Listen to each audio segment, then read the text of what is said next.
오늘의 설교 제목은 십자가가 있어 가능하다입니다. 기독교 발흥의 저자 로드니 스타큐 교수님께서는 재난에 의해 희망은 있는 일이 없었더라면 기독교가 지배적인 신앙으로 구상하는 일이 없었을 거라고 말해주었습니다. 이 책은 제국의 변방에서 시작된 조그만한 신앙 공동체가 어떻게 로마를 정복하고 2000년 역사를 이어올 수 있었는가를 설명해주고 있는 책입니다. 여기서 제가 가장 발견하고 결정적인 것을 봤는데, 초대교회 당시 두 차례에 걸쳐 일어난 대역병이 있었습니다. 맨 처음에는 165년 시대에 천연두로 3분의 1이 사망하였고, 251년에는 알렉산드리아 인구의 3분의 2가 사망할 정도로 엄청난 전염병이 돌았습니다. 바로 그러할 때에 기독교 공동체가 보여준 태도는 너무나도 달랐습니다. 역병 앞에서 이도교들이 다 자취를 감췄을 때 초대교회 성도들은 위협을 무릅쓰고 병자들을 간호하고 이웃을 사랑하며 섬겼습니다. 또한 전염에 대한 두려움으로 거리 시체들이 매장되어 있는 채 버려져 있을 때 그들이 시체를 수습하고 그들의 장례까지 치러줬습니다. 그런데도 기독교인들의 사망률은 매우 극히 적었다고 합니다. 엄청난 시련을 겪으면서도 기독교의 도덕성, 이웃에 대한 헌신과 사랑의 미덕이 알려져 기독교 발흥에 기여하였습니다. 우리는 현재 이런 시기보다 더 큰 위기의 시대를 살아가고 있다고 생각이 듭니다. 누군가가 다치면 쉽게 직접 다가가 치료할 수 없는 상황이고, 함께 모여 기도하고 예배하며 위기를 극복할 수도 없는 상황입니다. 그래서 사실 우리는 무엇이 정답이고 길인지 전혀 알 수가 없는 상황입니다. 그럼에도 저는 오늘 본문을 통해서 이 시대의 다는 아니지만 하나의 답을 제시하려고 합니다.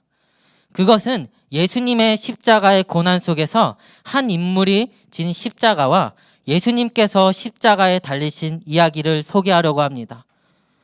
우리에게 참 고난이라는 주제는 참으로 매력 없고 마음도 쉽게 열리지 않는 주제입니다.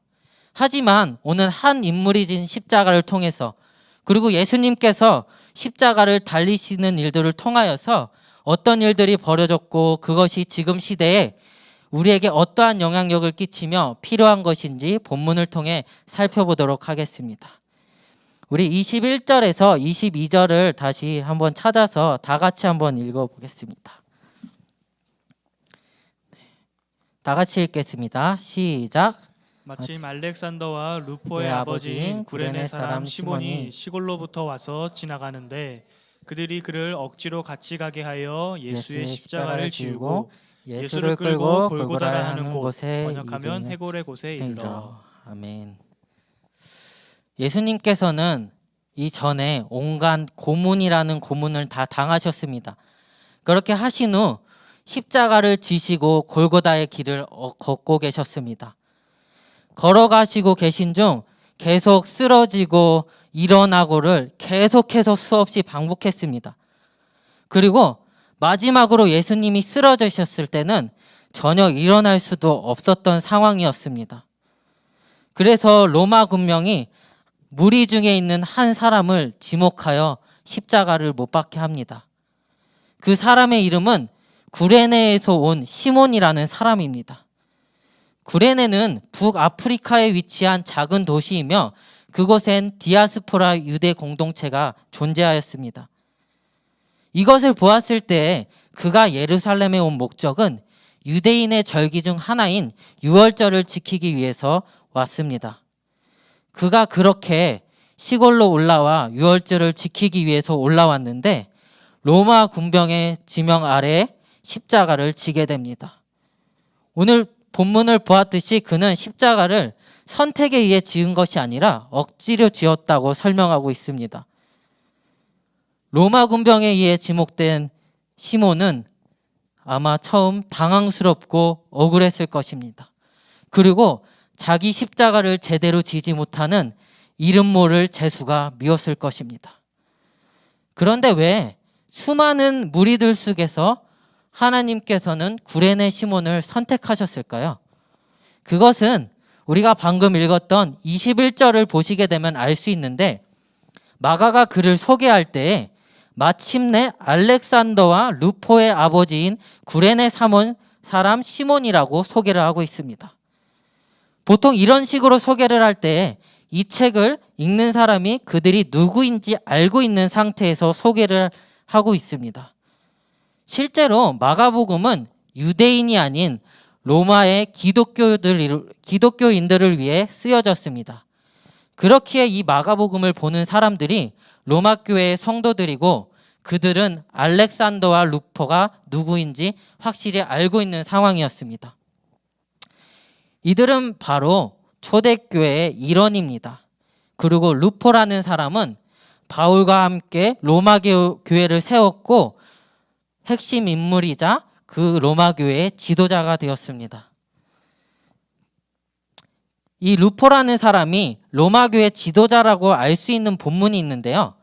로마서 16장 13절을 보시게 되면 바울이 로마 교회에게 문안 편지를 하나 보냅니다. 그때 루포와 그의 어머니에게 쓴 편지의 내용이 등장하는데요. 읽어드리자면 이렇습니다. 주 안에서 택하심을 입은 루포와 그의 어머니에게 문안하라. 그의 어머니는 곧 내 어머니니라. 바울은 루포를 아끼는 것뿐만 아니라 그의 어머니를 자신의 어머니, 즉 영적 어머니로 생각하였다고 합니다. 그야말로 이들의 가족은 초대교회의 중심이 되었습니다. 이들이 초대교회의 중심이 될 수 있었던 이유를 저는 한번 살펴봤는데, 그것은 전에 구레네 시몬이 예루살렘 갔을 때의 모습을 이 두 아들이 기억했다고 생각이 듭니다. 실제로 유대인들은 유월절을 지키기 위해 자녀들과 함께 동행하였다고 합니다. 그렇기에 분명 이 두 아들은 구레네 시몬과 함께 예루살렘에 갔고, 그 구레네 시몬이 예수님의 십자가를 지신 모습들을 멀리서 바라보고 지켜봤을 것입니다. 그리고 그들은 훗날 예수님의 십자가, 즉 자신의 십자가를 저렇게 지는 것이라고 생각했을 것입니다. 그리고 구레네 시몬은 이러한 모든 과정을 다 걸치고 아들들과 함께 집으로 돌아가는 길에 한 소식을 전해 들었을 것입니다. 십자가에서 죽은 그 사람 있잖아. 그 사람이 우리의 죄를 위해서 구원해 주신 메시아래. 그리고 다시 살아나셨대. 이 소식을 들은 구레네 시몬은 사람들에게 이렇게 당당하게 말했을 것입니다. 그때 십자가 현장에 있었던 사람이 바로 나야. 그리고 십자가를 진 사람이 바로 나였어. 이후에 그는 죽을 때까지 십자가의 증인으로 살아갔다고 합니다. 그리고 이 모습을 본 두 아들은 결국 로마 교회뿐만 아니라 복음을 전하는 그리스도인들이 되었습니다. 이것이 구레네 시몬이 십자가를 짊어진 결과입니다. 하나님께서는 우리에게 구레네 시몬처럼 선택하시고 십자가를 지게 하십니다. 또한 그 골고다의 길을 걷게 하십니다. 그런데 우리는 자신이 짊어져야 할 십자가를 마음대로 조절하고 선택하며 골고다의 길이 아닌 다른 길로 가려고 합니다. 이것은 당연합니다. 왜냐하면 저도 마찬가지이기 때문이죠. 그런데 하나님께서는 우리에게 절대 감당 못할 십자가를 주시는 분이 아니라는 생각이 듭니다. 구레네 시몬도 맨 처음 십자가를 졌을 때 너무나도 싫고 피하고 싶었지만 끝까지 십자가를 지게 됩니다. 그가 십자가를 지고 갈 수 있었던 이유는 바로 예수님께서 함께 계셨기 때문이라고 생각이 듭니다. 그는 예수님과 함께 결국 골고다의 길을 걸으며 갈보리 산 위에 도착을 합니다. 그것으로 인해 초대교회가 부흥하고 그 두 아들이 그리스도인들이 되는 놀라운 일들이 일어나게 된 것입니다. 다시 말씀드리자면 이 모든 것들이 가능했던 이유가 한 가지가 있습니다. 그것은 그가 하나님의 뜻하심 아래에 있었기 때문입니다. 구레네 시몬이 진 십자가가 어쩌면 우리에게도 주어지는 일이라고 저는 생각이 듭니다. 피투성이로 쓰러져 계셨던 예수님과 그리고 그 옆에 놓여져 있던 십자가를 지고 가는 것은 현재 우리들의 몫입니다. 구레네 시몬이 진 십자가가 우리에게도 동일하게 주어진다는 것입니다. 그런데 구레네 시몬의 십자가가 우리들의 십자가가 아닌 것처럼 우린 살아가고 있습니다. 왜냐하면 십자가를 통해서 예수님을 만나기 전까지는 그 십자가라는 것은 우리에게는 너무나도 불편하고 불쾌하고 정말 두려운 존재이기 때문입니다. 그런데요, 이 십자가를 통해서 예수님을 만나게 된다면 그 무엇보다 바꾸지 못하는 보화를 가지고 살아갈 것이라고 저는 확신해서 말씀드립니다. 그렇기에 우리들은 십자가를 통해서 예수님을 다시 한번 만나는 시간들을 가져야 합니다. 전 21절을 묵상하면서 느꼈던 것이 몇 가지 있습니다. 첫 번째로는 예수님의 십자가 고난을 생각했을 때 저는 항상 예수님만 생각했을 뿐이지 십자가를 같이 지고 간 사람인 구레네 시몬이 누구였는지 그리고 그가 진 십자가의 결과가 무엇이었는지 궁금해하지 않으려고 했습니다. 우리가 성경의 내용을 보시게 되면 절대로 성경은 아무런 의미 없이 쓰여진 내용들이 하나도 없습니다. 그렇기에 21절의 구절도 매우 의미가 담겨져 있는 내용입니다. 이 21절을 통해서 복음이 전달되었고 그것이 초대교회의 시작이 되었기 때문입니다. 그리고 두 번째로 제가 생각했던 거는 마가는 왜 다른 복음서에는 설명하고 있지 않는 부분을 이 부분을 기록했을까라는 생각을 한번 곰곰이 해봤습니다. 그런데 이 마가복음이 기록될 시기의 당시에는 시대적 복음을 보시게 되면 로마 제국에서 네로 황제에 의해 기독교가 박해되기 시작될 때 기독교인들은 수시로 붙잡혀 각자 자기의 십자가를 지고 처형장을 끌려가 처형을 당했을 때라고 합니다. 이뿐만 아니라 이들이 겪었던 것들은 맹수들에 의해 갈기갈기 찍혀 죽임을 당한 사람들이 수없이 많았다고 합니다. 이때 수많은 그리스도인들은 자신의 의지, 선택과 상관없이 자신의 십자가를 졌습니다. 그럼에도 불구하고 이들은 로마 정권을 피해 믿음을 지키기 위해서 좁은 통로로 이루어진 지하묘지인 카타콤에 들어가 하나님을 예배하며 십자가의 길을 걸어갔습니다. 교회사를 보게 되면 이 시기 때에 가장 큰 환난과 핍박을 받았다고 하지만 기독교가 가장 큰 이슈이자 영향력이 있었다고 합니다. 이들은 구레네 시몬이 졌던 십자가처럼 자신들의 십자가를 지면서 하나님 앞에 끝까지 나아가 생을 마감했습니다.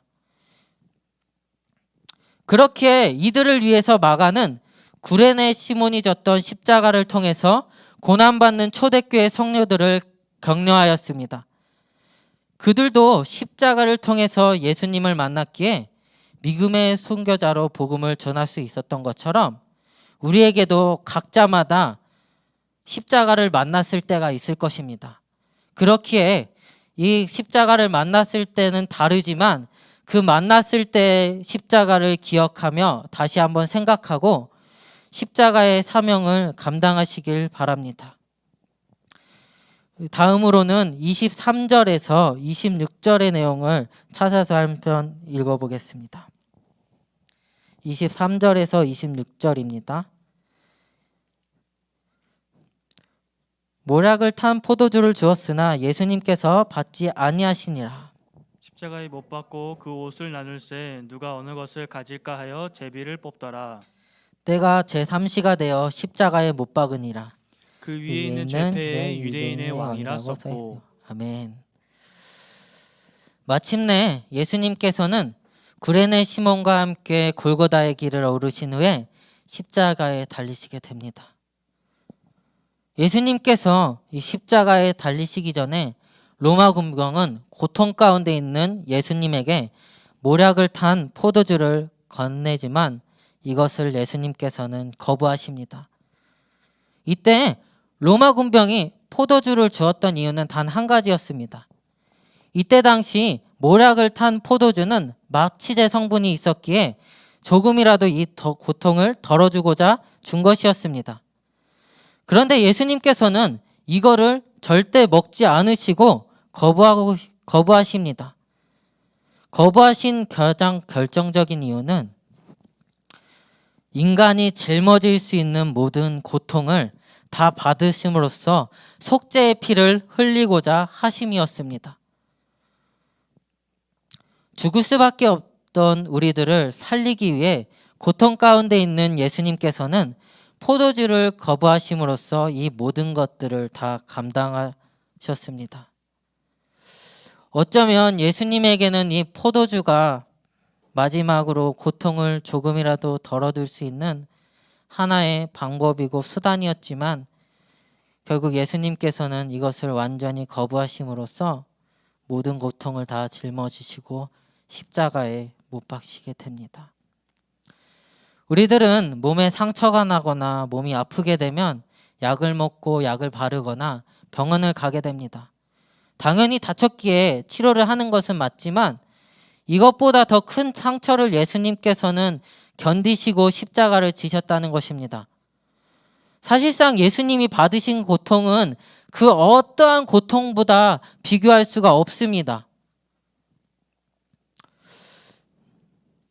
예수님께서는 이 고통을 다 맞으신 후에 십자가에 달리시고 그 십자가에 위에 제패 하나가 달리게 됩니다. 거기에는 유대인의 왕이라고 써져 있습니다. 저는 참 이것이 모순이라는 생각이 듭니다. 왜냐하면 예수님께서는 우리의 왕으로 오셨고 그 왕이라면 그 보좌의 자리에 앉는 것이 마땅한데 예수님께서는 십자가의 고통과 십자가에 달려 죽으셨기 때문입니다. 우리를 위해서 이 땅 가운데 우리의 죄를 위해서 오셨다는 예수님이 그 왕이 가장 비천하고 천한 자리에서 십자가의 길을 오르시고 그 십자가에 달리신 것입니다. 이것이 우리가 찬양하고 예배하며 경배하는 예수 그리스도라는 왕이신 분입니다. 저는 잠깐 예수님께서 십자가에 달리셨던 그때의 상황의 고문에 대해서 설명하고자 합니다. 그때 당시 책찍이라는 것은로 고문을 받았는데요. 우리가 생각하는 그 얇은 일반적인 책찍이 아닙니다. 이 책찍은 송잡이만 묶여있는 줄이 9개였습니다. 그리고 한 가닥 한 가닥 가죽줄마다 동물 발톱, 동물뼈, 깨진 유리 조각이 다 박혀 있었습니다. 이것을 이제 24시간 동안 물에 담궈 놓습니다. 이것을 담가 놓는 이유는 가죽이 물에 잘 흡수되어서 잘 때릴 수 있도록 물에 담가 놓는다고 합니다. 이렇게 담가 놓고 난 후에 이것을 빼고 제수의 몸에 있는 힘껏 내리치면서 그 제수의 몸을 향해 채찍을 날립니다. 그러면 이 채찍 앞에 달린 뾰족한 물질들이 온몸에 박히게 됩니다. 그리고 이것을 다시 끄집어내어 로마 군병은 다시 그 사람의 몸에 수없이 많은 채찍질을 하곤 합니다.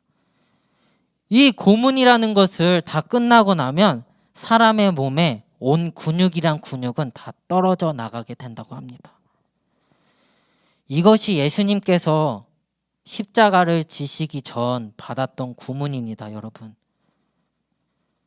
예수님께서는 이 고문을 오륙제 어깨에 13대를 맞으셨고 반대편인 왼쪽 어깨에 13대, 그리고 목에서부터 척추를 타고 와 아클레스건까지 13대, 총 39대를 맞으셨습니다. 이렇게 다 맞으신 후에 예수님의 모습은 과연 어땠을까요? 모든 역사학자들이 한 가지 딱 동의하는 바가 있었습니다. 예수님께서 십자가에 달리시기 전에 예수님의 몸은 이미 척추가 다 녹출된 상태였고 내장이 다 흘러나오기 전 상태였다고 합니다. 이런 피투성이 속에서 길을 걸으시고 십자가를 지신 것이라는 것을 잊지 않으셨으면 좋겠습니다. 우리들은 보통 예수님께서 십자가를 지셨을 때 이렇게 영광스러운 모습들만 떠오릅니다.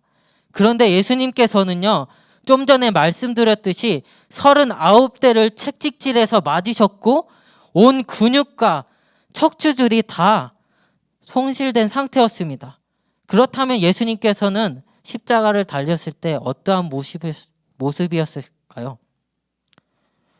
바로 이런 모습이 아니라 이런 모습이었습니다. 목에서부터 머리까지 온 몸에서 말려 들어간 모습이 예수님께서 십자가에 지신 모습입니다.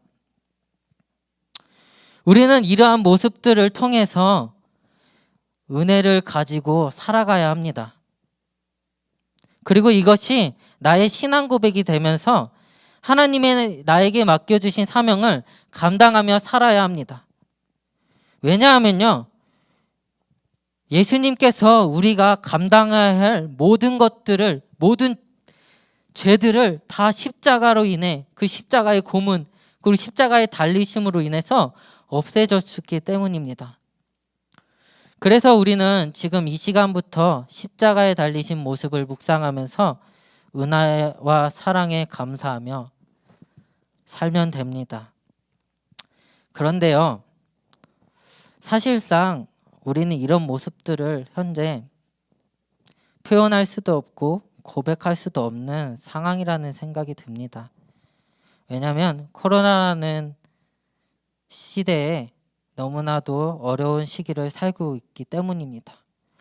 저는 이런 시기 가운데 다음 본문 구절을 통해서 우리들의 모습을 한번 보았습니다. 어떠한 모습을 보았는지 마지막으로 29절에서 32절을 읽도록 하겠습니다.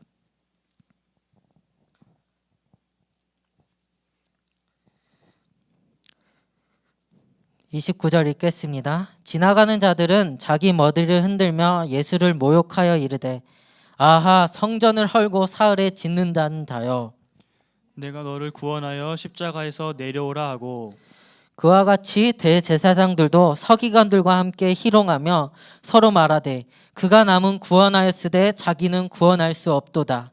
이스라엘 왕 그리스도가 지금 십자가에서 나려와 우리가 보고 믿게 할지어다 하며 함께 십자가에 못 박힌 자들도 예수를 욕하더라.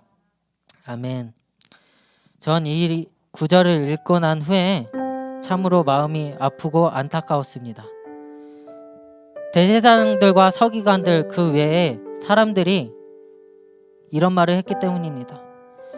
당신이 정말 메시아야? 당신이 그토록 우리가 기다렸던 왕이야?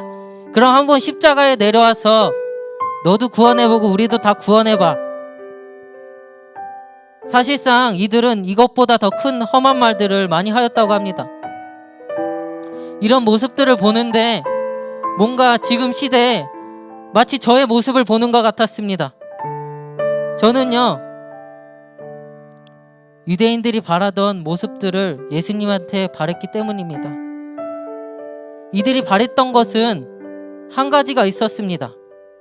로마의 통치 속에서 고통 가운데 이들은 있었는데 그 속에서 건짐을 받고 온 나라가 민족적으로 구원하여 유대인들의 메시아가 오기만을 원했습니다. 근데 딱 이 모습들을 보는데 정말 제 모습 같았습니다. 너무나도 은연중에 내가 예수님께 십자가를 못 박히게 했는지, 정말 내가 하나님 앞에 나아가겠습니다 이러한 말들을 했지만 정작 유대인들과 같은 모습들이었습니다. 여러분들에게 질문 하나 해보려고 합니다. 코로나가 시작되고 나서 현재 여러분들 마음속에는 무엇이 남아 있습니까? 그 속에 정말 예수 그리스도의 십자가가 담겨져 있습니까? 한번 지금 곰곰이 생각해 보셨으면 좋겠습니다. 그 속에 과연 내가 예수님이 주신 십자가를 지고 있었는지 말이죠. 현재 우리들은 세계 역사상 한 번도 겪어보지 못한 위기 가운데 있습니다. 그래서 다들 진짜 위기를 맞고 있다라고 말해줍니다. 그리고 우리는 또한 이 위기가 하루빨리 극복하여서 함께 모여 기도하고 싶고 삶의 이야기도 나눠보고 싶고 마스크를 벗고 옹기종기 대화도 하고 싶습니다. 그런데요, 이런 거 원하는 거 좋아요. 그런데 여러분들은 지금 무엇을 원하고 있습니까? 그 예수님의 주신 십자가를 정말 원하고 있습니까? 사실상 이런 질문들을 여러분들에게 던졌지만 말씀을 묵상하면서 이런 질문들을 제게 수없이 많이 했습니다. 좀 전에 말씀드렸던 것처럼 저는 제가 원했던 예수님의 모습이 있었거든요. 왜냐하면 27년의 짧으면 짧고 길면 27년의 삶을 돌아보면 저에겐 고난이란 단어가 어울릴 정도였기 때문입니다. 태어날 때부터 남들과 달리 정상적인 모습이 아니라 한쪽 가슴이 내려앉아 평생 제대로 누우면서 잠을 자지도 못하는 상태였었습니다. 그리고 교통사고로 인해 아스팔트에 머리부터 발끝까지 쓸리고 찢어져 온몸이 다 피투성이인 상태로 응급실에 간 적도 정말 많습니다. 그런데 그때마다 하나님께서는 저를 기적적으로 살려주셨습니다. 그래서 전 다짐했습니다. 하나님 감사합니다. 이 은혜를 힘입어 더 이상은 내 인생이 고통받는 인생이 아니라 열심히 살면서 하나님 앞에 발버둥치며 살아가겠습니다. 그런데요, 이 고백이 코로나가 시작되고 나서 완전히 뭉개져 버리고 끝나버렸습니다. 제 속에는 그 예수 그리스도의 십자가가 짊어진 것이 아니라 세상 앞에 놓여져 그냥 널그러져 있었습니다. 그래서 저는 계속해서 세상 가운데서 성공을 이루고 싶었고 잘하는 것도 수없이 많이 하고 싶었습니다. 말씀을 준비하는 가운데에도 여전히 깨닫지 못했지만 하나님께서 말씀을 준비하는 가운데 깨닫게 하셨습니다. 그리고 저는 곰곰이 생각해 봤습니다. 한쪽 가슴을 고쳐주신 것, 사고로 죽기 직전까지 간 나를 살려주신 것이 나에게 주신 은혜이고 간증이고 잘하는 것이라는 것을요. 전 현실의 제 모습을 볼 때 여전히 달라진 것은 없다고 생각이 듭니다. 그런데요, 하나님께서는 십자가의 은혜를 깨닫게 하시고 저의 고난을 통해서 남들을 위해 기도하게 하셨고 울게 하셨습니다. 또한 저의 이야기를 통해서 누군가의 목숨을 건졌고 복음을 심어주는 역할도 하였습니다. 여러분, 저의 이야기를 이렇게 들려드린 것은요, 저의 이러한 간증을 통해서 여러분들도 은혜 받고 힘내셨으면 좋겠습니다 라는 말을 전해주고 싶은 것이 절대 아니에요. 이것은 제가 짊어지고 갈 십자가입니다. 그렇게 여러분들도 하나님께서 주신 각자의 십자가가 있을 거라고 저는 확신합니다. 저는 정말 뜻하지도 않고 의도하지도 않았는데 억지로 진 십자가가 제 십자가였습니다. 그런데요, 그 십자가의 의미를 알고 깨달았더니, 그리고 고통을 알았더니 누군가를 위해 도울 수 있었고 울 수도 있었고 말도 안 되는 일이지만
여러분들에게 다시 한번 묻겠습니다. 여러분에게는 예수님의 십자가가 무엇입니까? 구레네 시몬이 십자가를 통해서 예수님을 만난 것처럼, 이걸 통해서 초대교회라 복음이라는 것을 받아들인 것처럼 우리에게도 이러한 복음이 심어질 거라고 저는 반드시 확신합니다. 현재 우리에게 필요한 것은 예배 회복이 맞습니다. 그런데요, 그 안에는 반드시 십자가가 필요합니다.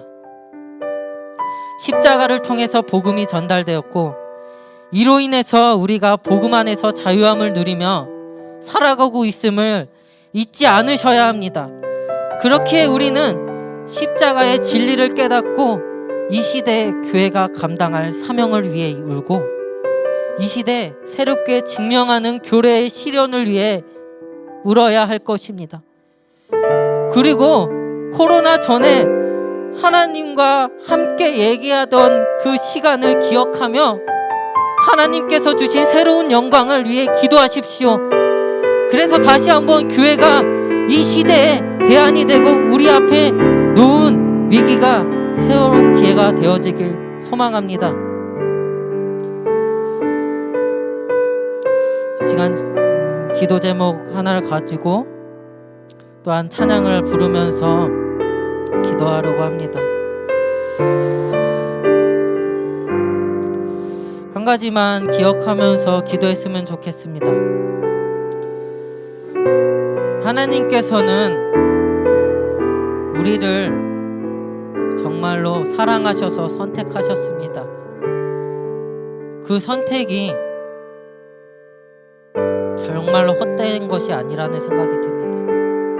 그리고 예수님께서는 우리에게 이 십자가를 주신 것이 우리에게 고난을 당하라고 주신 것이 아니라 우리에게 사명을 감당하라고 주신 것입니다. 여러분, 이 시대에 정말 많이 어렵고 힘듭니다. 저도 지금 설교를 하고 있지만 이 마스크 쓰는 것이 너무나도 답답하고 짜증납니다. 그런데요, 이 시대 가운데 그 십자가라는 것을 곰곰이 한 번만 생각해 보셨으면 좋겠습니다. 우리가 어떻게 해서 이 자리에 왔고 어떻게 해서 하나님을 믿었고 그것을 잘 한번 곰곰이 생각해 봤으면 좋겠습니다. 저는 그것의 답에 십자가가 반드시 있었다라고 확신이 듭니다. 우리 한번 자신의 십자가를 가지고 자기가 그 십자가를 그리며 기도하는 시간을 갖도록 하겠습니다.